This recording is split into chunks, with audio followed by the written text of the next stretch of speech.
Bismillahirrahmanirrahim. Hasbiyallahu lidini, hasbiyallahu lima ahamani, hasbiyallahu liman bagha alayya, hasbiyallahu liman hasadani, hasbiyallahu liman kadani bisu, hasbiyallahu indal maut, hasbiyallahu inda su'ali fil qabri, hasbiyallahu indal mizan, hasbiyallahu inda sirat, hasbiyallahu la ilaha illahu alaihi tawakkaltu wa ilaihi unib. Alhamdulillah. Bismillahirrahmanirrahim. Qala al-imam az-zayyidil habib Abdullah al-Haddad. Di antara nasihat Habib Abdullah al-Haddad, wa alaika bitasmitil atis idha hamidah. Wajib atas kalian mendoakan orang yang sedang bersin ketika dia memuji kepada Allah. Jadi tasmitul atis ini kayak orang mendengarkan ucapan salam, seperti halnya orang yang mendengarkan azan. Jadi kalau dengar azan itu dijawab Allahu Akbar, Allahu Akbar, Allahu Akbar, Allahu Akbar. Jadi kalau dengar dijawab. Atau kita mendengarkan orang mengucapkan salam, Assalamualaikum, salamnya hukumnya sunnah, menjawabnya hukumnya wajib. Demikian juga kalau ada orang bersin, hajim gini, sampean doakan. Kalau dia mengatakan alhamdulillah rabbil alamin, bacakan yarhamukallah.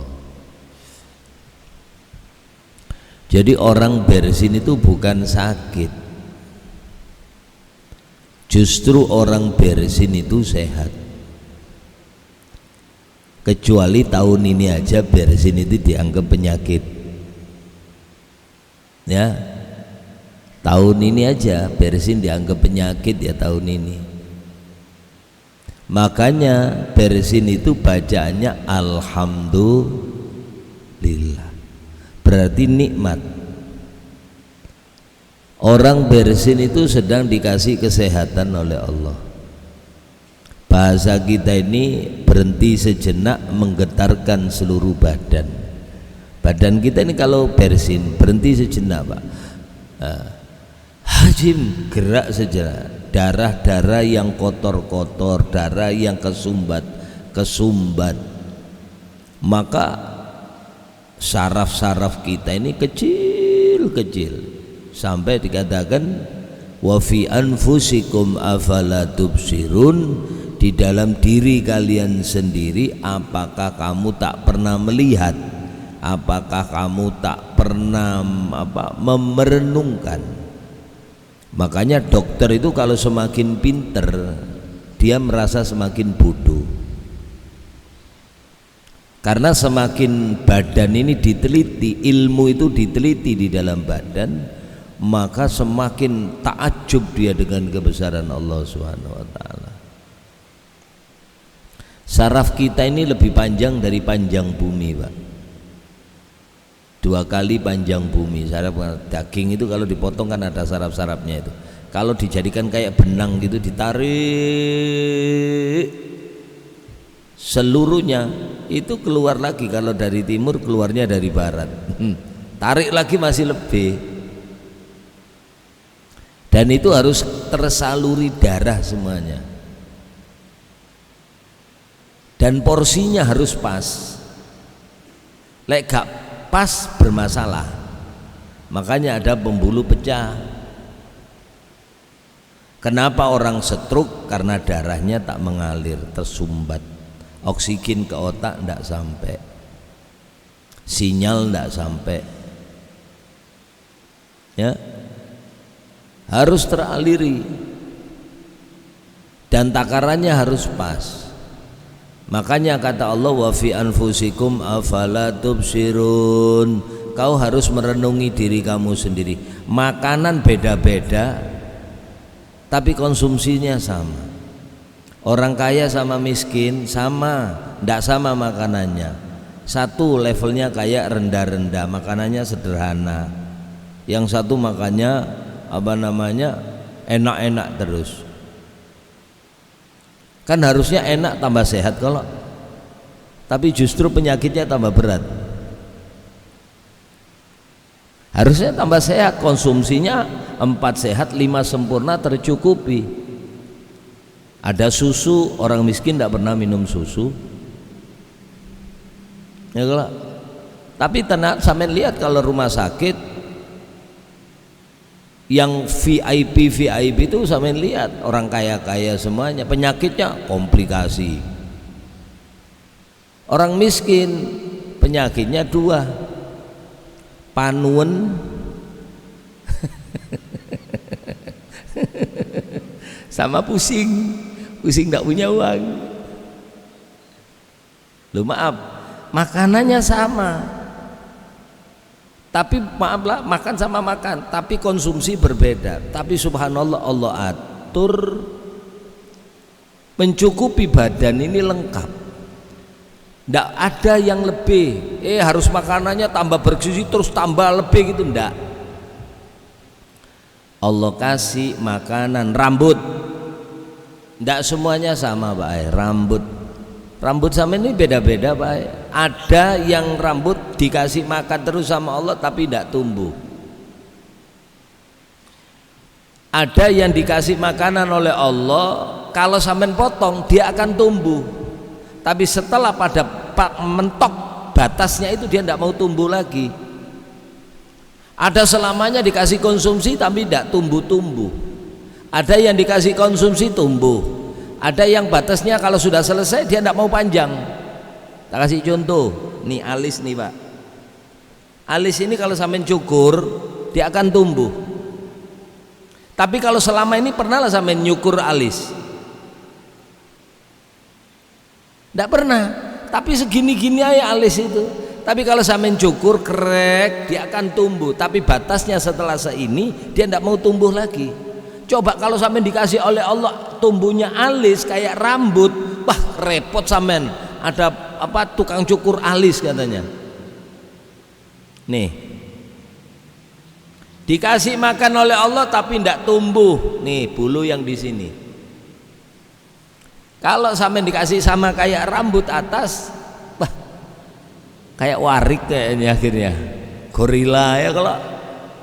Ini tumbuh ada nih rambut untuk mencegah panasnya matahari, nah dikasih oleh Allah tapi tidak tumbuh. Dan ini dikasih makan oleh Allah, jangan dikira enggak. Ada yang tumbuh atas, ada tumbuh tapi lambat nih, kadang dicukur keluar lagi. Ada yang batasnya mentok Pak, kalau tidak dicukur dia segitu-gitu. Bulu kemaluan. Coba kalau saya tidak sampai cukur bisa 2 meter gitu, parah Pak. Lebih panjang dari celana sampean. Ya kalau segitu-gitu sampean. Cukur baru tumbuh. Tidak dicukur ya segitu-gitu, paling 10 cm, paling panjang itu sudah.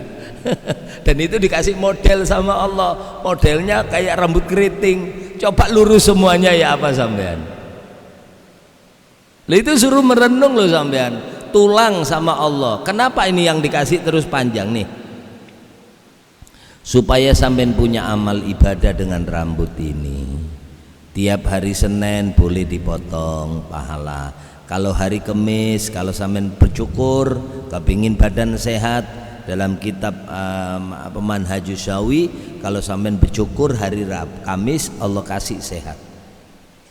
Kalau sampean cukurnya hari Rabu hari Jumat, hidup sampean dikasih berkah oleh Allah. Nah, sarana ibadah kalau nih ram tangan, kuku. Ini tulang Pak tanyakan sama dokter kalau enggak tulang. Makanya kita rambut sama ini kuku kalau bersentuhan dengan istri enggak batal. Istri sampean sama sampean gini nah tangannya, tulang sama apa ini sama apa namanya ini Pak, ya, kuku nggih. Nah kuku ketemu kuku enggak batal, tapi kalau gini batal. Kuku ketemu kuku sama istri kita enggak batal. Atau rambut enggak batal, sentuhan rambut gini nah enggak batal men. Ini kuku ini termasuk sarana Allah kasih makan bisa panjang. Ada yang panjangnya mentok tapi tidak panjang lagi, diantaranya gigi. Maulah sampean ditambah? Tidak mau, mentok 1 senti berhenti sudah. Yang bagian belakang agak pendek berhenti sudah. Sampai cepot, sampai lepas. Makanya termasuk ini perlu diteliti. Kenapa bersin itu orang muslim suruh bertahmid, bersyukur. Ternyata di situ ada Allah Subhanahu wa taala menunjukkan kebesarannya. Baca hajim. Cuman dalam Islam adabnya ketika bersin nih ditutup kita tangan, cuman jangan tangan kanan. Ya. Tangan kiri. Hajim. Nah. Dibalik. Karena sesuatu yang keluar dari seseorang adalah penyakit. Sesuatu yang keluar dari manusia itu kotor. Kalau hajim itu kan ada apa namanya itu? Semburan air ya. Berarti kotoran. Suruh nutup. Nutupnya gini. Kenapa? Kadang-kadang ini ikut megang. Kalau gini ndak ikut. Nah. Hajim. Nah. Dan tidak boleh kita bersin terus dibuka gini, apalagi zaman sekarang Pak ya. Nah, begini. Begitu ada orang bersin, hajim, alhamdulillahirabbil alamin, maka orang muslim yang mendengarkan orang bersin kemudian dia mengucapkan tahmid alhamdulillahirabbil alamin, maka hukumnya seperti orang mendengarkan ucapan salam. Assalamualaikum. Maka hendaklah dia mengucapkan waalaikumsalam. Tapi kalau bersin beda. Hajim. Yarhamukallah. Nih. Moga-moga Allah terus menerus memberikan rahmat kepada sampean. Nggih. Kalau perempuan yarhamukillah. Kalau laki-laki yang bersin yarhamukallah. Kita yang dengar mendoakan dia yarhamukallah. Kita malah kebetulan ibu kita kah yang bersin, istri kita kah yang bersin, anak kita kah perempuan hajim umpamanya. Kemudian beliau semuanya mengucap alhamdulillahirabbil alamin, maka kita yang mendengarkan yarhamukillah, moga-moga Allah memberikan rahmat kepada sampean. Fa illam yahmid. Nah ini sekarang gimana kalau orangnya itu tidak baca tahmid, tidak baca alhamdulillah, hajim. Sampean yang baca alhamdulillah, diingetin dia. Bersin lagi, hajim, masih juga tidak baca. Sampean yang negur alhamdulillah 3 kali, hajim, tidak baca juga alhamdulillah. Kalau lagi bersin hajim, 4 kali udah diem sampean. Berarti orang itu pilek. Ya beda loh ya, sudah 3 kali masih bersin terus, berarti orang ini pilek. Perlu dibelikan obat. Jadi pileknya bukan tanda kesehatan, tapi pileknya tandanya sakit. Nah, beda. Jadi kalau tanda sehat itu bersinnya tidak terusan Pak. Kadang-kadang aja hajim, digetarkan badannya oleh Allah Subhanahu wa taala. Hajim. Nah, saraf-saraf ini yang ada darah tersumbat-sumbat jalan normal lagi. Kayak sampah itu loh Pak, diselokan, berhenti. Kalau caranya ya didorong atau diambil, dorong ini bur, sampahnya jalan, airnya jalan lagi. Bacakan tahmid. Begitu orang itu membaca alhamdulillah, kita bacakan yarhamukallah, maka yang bersin kita mendoakan kembali kepada orang yang mendoakan kita, yahdikumullah wa yuslihu balakum, semoga Allah membimbing sampean dan Allah subhanahu wa ta'ala memperbaguskan urusan sampean.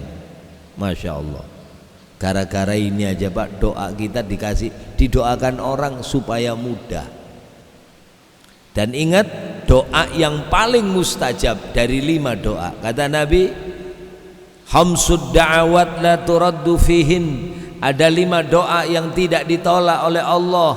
Pertama, doaul marid hatta yabra, doanya orang sakit sampai sembuh, doanya orang bepergian sampai pulang rumah, doanya orang haji sampai dia kembali ke rumah, doanya orang yang berperang sampai dia pun kembali. Kemudian yang terakhir, doaul akhi bidhahril ghaib, doanya saudara yang mendoakan saudara yang lain.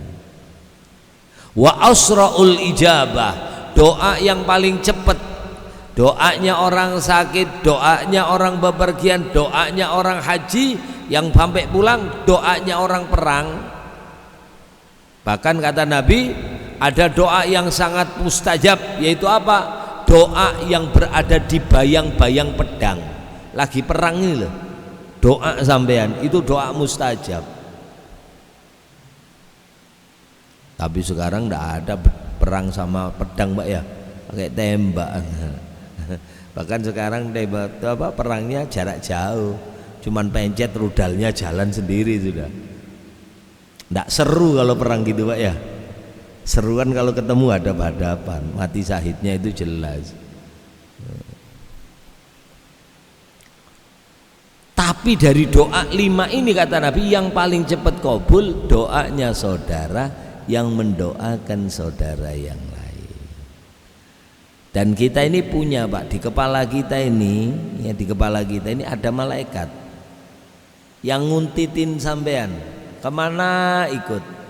Biar sampean sendirian dia ngikutin, sampean dengan orang banyak dia ngikutin.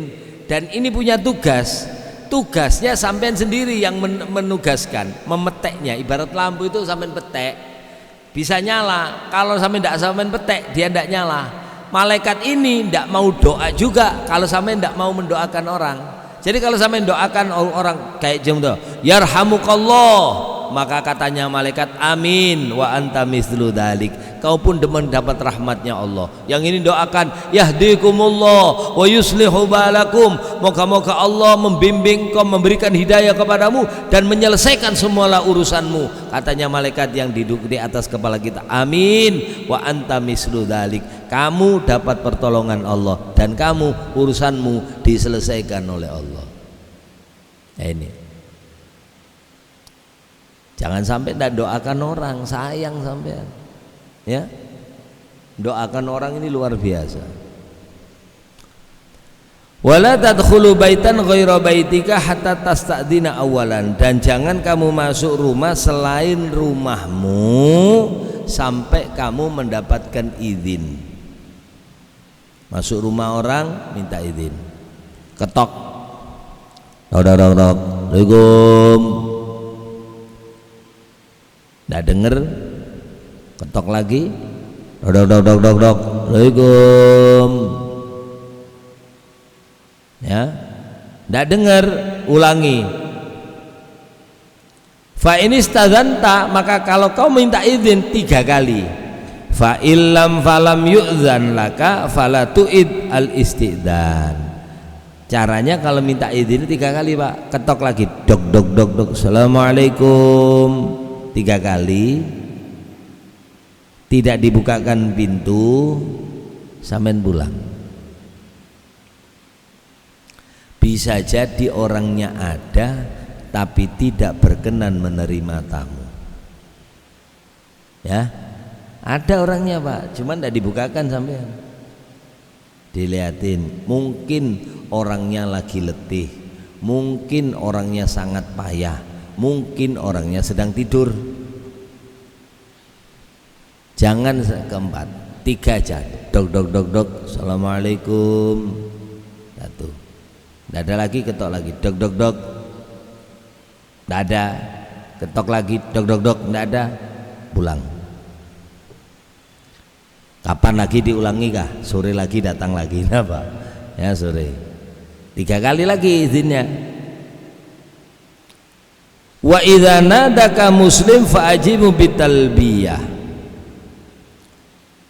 Maka kalau memanggil kepadamu seorang muslim fa'ajabahu bitalbiyah, maka katakan labbaik, nggih ku penuhi panggilanmu. Artinya kalau dipanggil orang itu kita menjawabnya dengan baik, dengan doa. Wa idza da'aka ila ta'ami fala tatrukul ijaba illa li udhrin syar'i. Kalau kamu diajak makan oleh saudaramu, jangan menolak kecuali karena uzur syar'i. Kebetulan puasa, waduh maaf loh saya lagi puasa ya saya. Ya, kalau diajak makan sampean mau. Makanan paling enak itu makanan yang diajak orang, Mbak. Ya, lu kok gitu sih? Tahu sampean, ini sampean makan, diajak makan orang, itu berarti sampean ngasih sarana amal baik sama orang. Orang seneng sedekah dengan makanan, sampean bisa memakan makanan orang sedekah, itu pun pahala. Jadi kalau sampean ada orang ngajak ayo makan yuk, kemana? Ini saya jam 8 ada acara mau berangkat. Ya makan sebentar aja sama kita. Ayo sudah, bismillah. Nyenangkan hati orang, menerima ajakannya, itu pun pahala.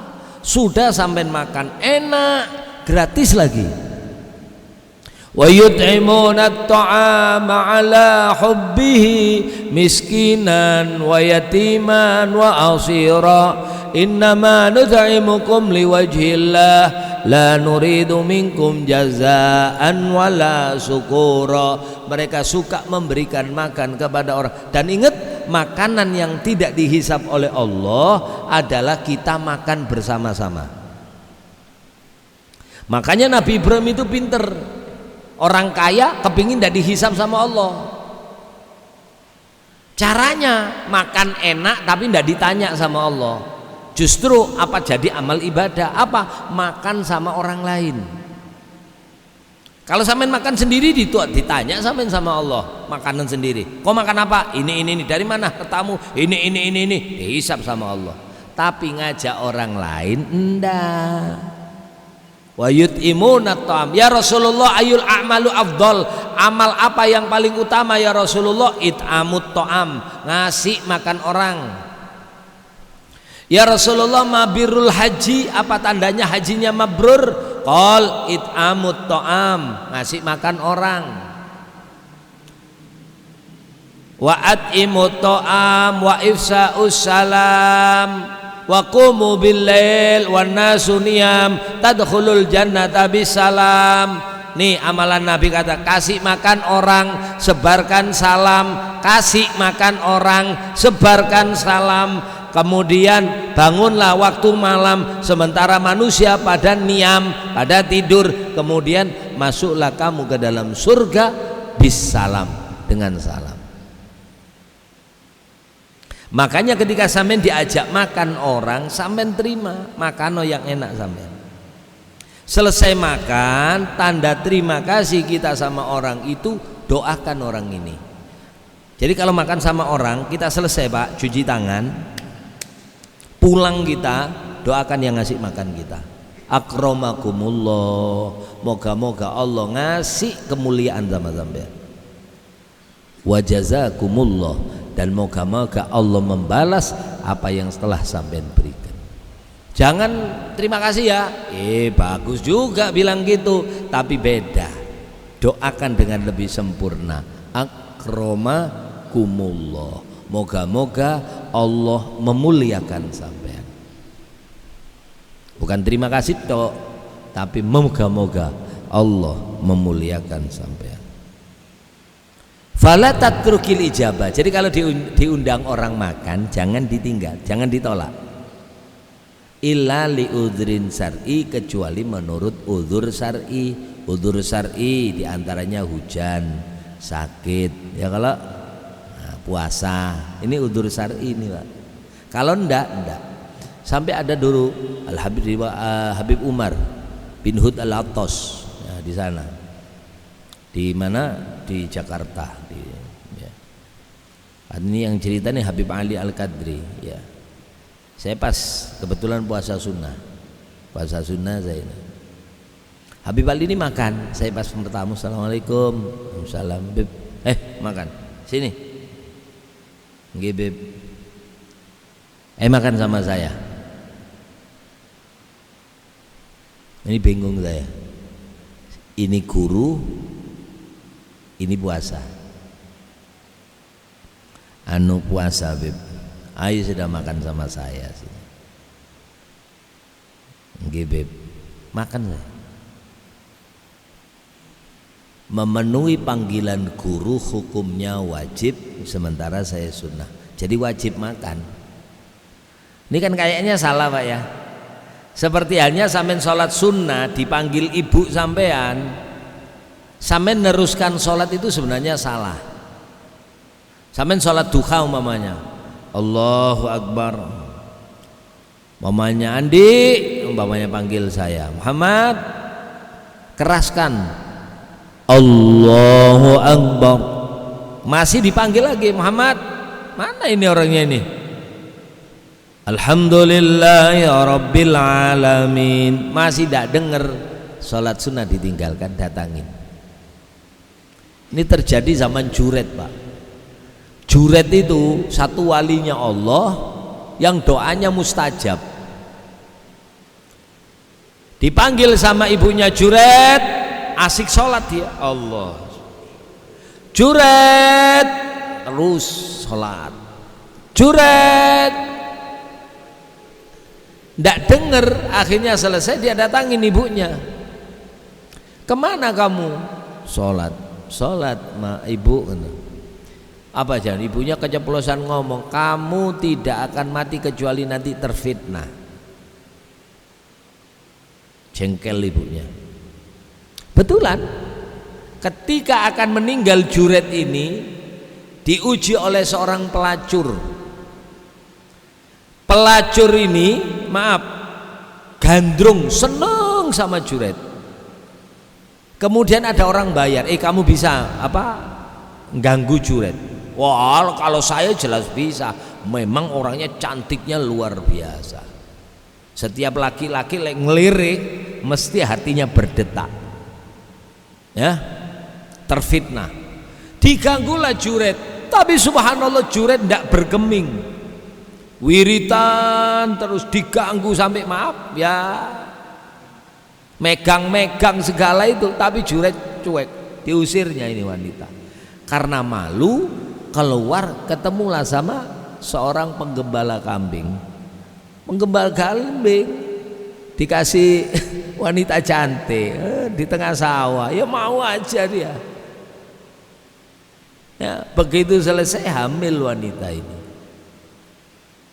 Diumumkan, tuh Juret tuh kayaknya ahli ibadah, pembualan, nih hasilnya aku hamil. Iya, dia yang lakukan, siapa lagi? Kayaknya aja sujudnya lama-lama. Akhirnya maaf, saumiahnya, tempatnya kayak masjid gini, dirobohkan sama penduduk, usir sampai lahir. Begitu lahir, Juret ini mau dipancung, hukum gantung.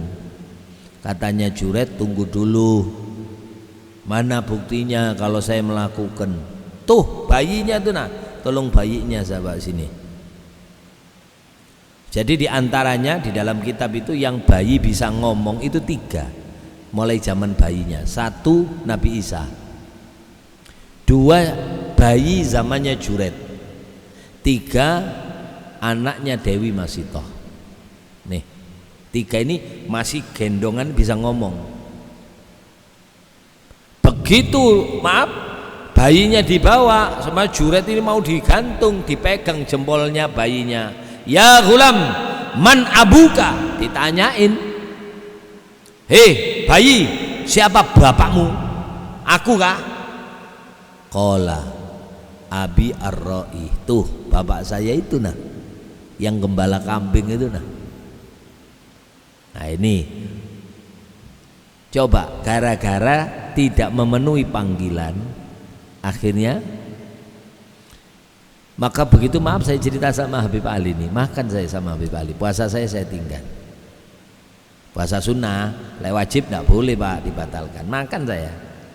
Selesai makan Habib Ali cerita, dulu ada orang diajak makan kayak kamu ini, tidak mau sama Habib Umar bin Hud Al-Attas. Setiap dijak makan, ayo makan sama saya, ndak beb, makan sama saya, ndak beb, makan sama saya, diulang 3 kali. Ndak mau, Habibnya sudah diem. Apa yang terjadi kata Habib Ali, ini orang yang tidak mau diajak makan sama walinya Allah ini, hidupnya seumur hidup diuji oleh Allah Subhanahu wa taala. Masalah terus sampai mengenai masalah agamanya. Seperti halnya kita dipanggil orang tua, dipanggil guru, walaupun sampai sedang puasa sunnah, puasa atau sedang sholat sunnah, datangin panggilan guru, ya. Apalagi diajak makan, sampai masalah makan loh ini Pak, sama orang soleh, apalagi orang soleh Pak, makan sama orang soleh, itu ditanyakan di alam kubur Pak, di dalam sampai ada orang masuk surga gara-gara makan sama orang soleh. Ketika ada orang digiring masuk neraka, katanya Allah, ya malaikati kif is'alhu, tanyain dia. Tanyain apa ya Allah? Anta alamu minni, engkau lebih tahu dari saya. Tanyain, pernah ndak dia datang hadir majelis ilmunya orang alim, pengajian gitu. Tanya, pernah ndak kau hadir pengajian? Mikir-mikir, ndak pernah. Malaikat tarik, kata Allah. Begitu tarik, kif ya malaikati is'alhu, tanyain lagi, pernah ndak dia makan sama orang alim? Makan tok, ya. Ternyata tidak pernah, katanya malaikat Allah, giring lagi. Begitu digiring disuruh berhenti lagi, tanyain, pernah ndak dia masuk rumahnya orang alim? Ndak pernah, giring lagi, pernah ndak rumahnya dimasukin orang alim? Ndak pernah juga. Begitu sampai di ujung neraka, dia ngomong, malaikat jujur bang, pengajian ndak pernah, makan sama orang alim ndak pernah, rumahku ndak pernah kemasukan orang alim, rumahku pun tidak pernah dimasuki orang alim. Cuman malaikat, aku punya temanku ini sering ikut pengajian orang alim. Buka dalam kitab Daqaiqul Akhbar bab terakhir masalah orang masuk neraka ini.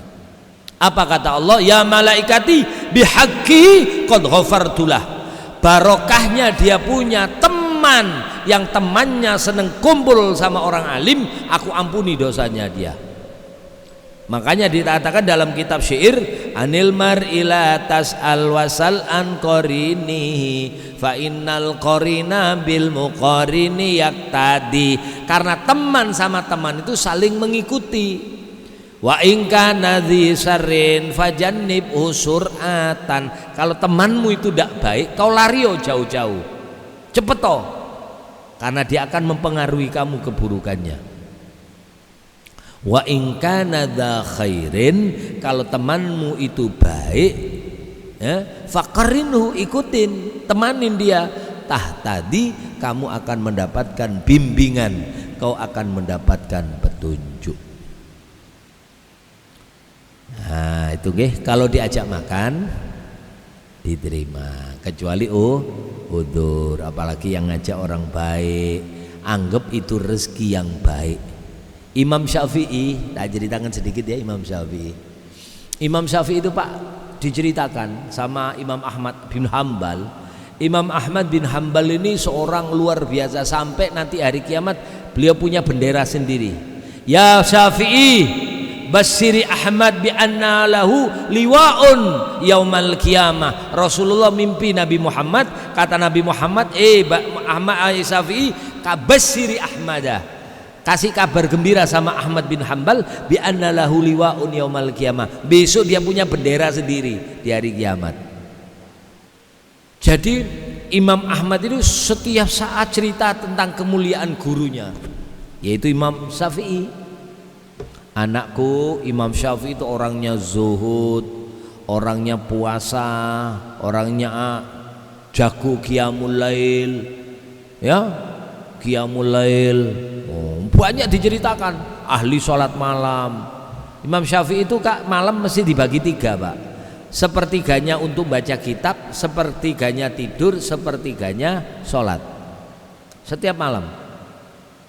Jadi kalau isya sampai subuh umpamanya ada berapa jam? 9 jam. Itu mulai jam 7 sampai jam 10 baca kitab, jam 10 sampai jam 2 sampai jam 1 itu tidur, jam 1 sampai subuh itu wiritan. Tiap hari kayak gitu Imam Syafi'i. Sampean gitulah. Tahu-tahu Imam Syafi'i bertamu ke rumahnya Imam Ahmad bin Hanbal di Baghdad sana. Imam Syafi'i di Mesir. Begitu sampai di rumahnya Imam Ahmad, anaknya karena sudah tiap hari diceritai Imam Syafi'i, Imam Syafi'i, Imam Syafi'i, ya, yang mulai kecil udah hafal Quran, umur 6 tahun hafal Quran, umur 9 tahun umur kitab Muwatta. Wah, Masya Allah sudah. Begitu katanya Imam Syafi'i datang, anaknya ngintip Pak. Ya apa sih modelnya Imam Syafi'i ini? Yang kata abah saya itu gini diintip Pak. Begitu dilihat waktu makan, Imam Syafi'i ini makannya nambah terus. Padahal ceritanya Imam Syafi'i itu sedikit makannya. Nah, Imam Syafi'i sedikit makannya. Tapi begitu di rumah Imam Ahmad bin Hanbal, Imam Syafi'i nambah terus. Jadi kata anaknya, "Pah, tidak cocok kisah abah dengan kenyataan."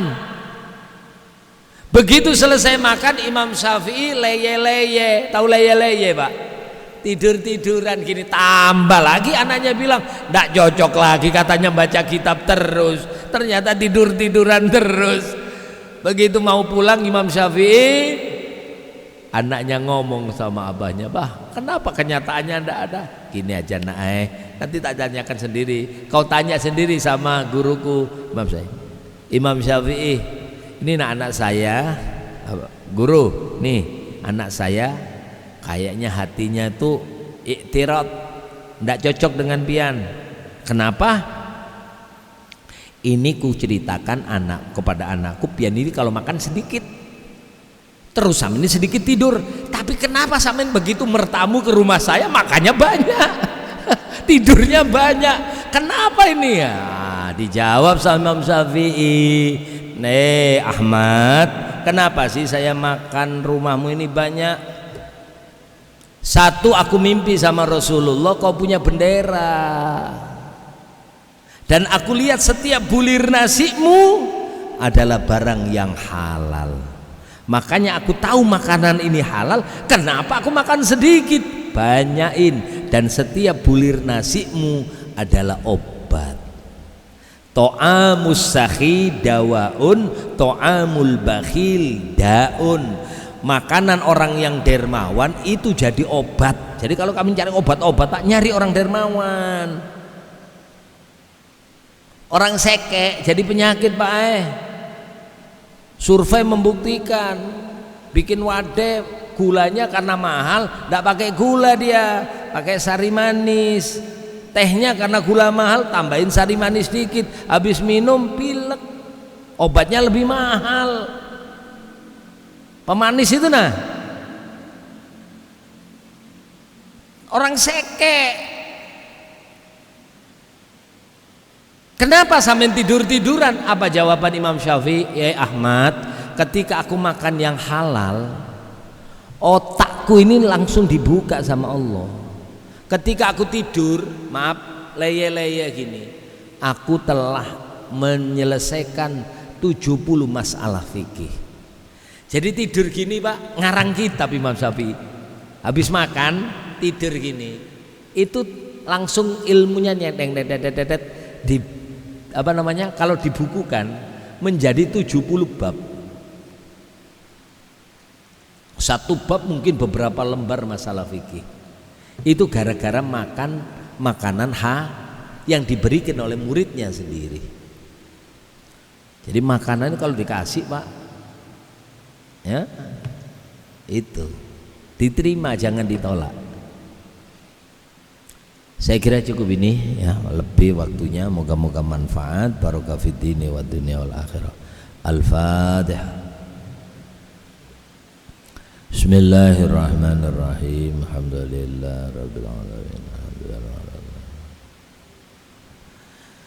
Amin amin ya Allah rabbil alamin. Bismillahirrahmanirrahim. Asyhadu an la ilaha illallah Rasulullah sallallahu alaihi wasallam. La ilaha illallah al-malikul haqqul mubin Muhammadur rasulul adil amin. Allahumma anfa'na bima 'allamtana wa 'allimna bima yanfa'una. Allahumma ighfir lana dzunubana wa liwalidina ya rabbil alamin. Subhana rabbika rabbil izzati amma yasifun wa salamun 'alal mursalin. Alhamdulillah rabbil alamin. Kurang lebihnya minta maaf, minta halal, minta ridhonya dunia akhirat. Assalamualaikum warahmatullahi wabarakatuh.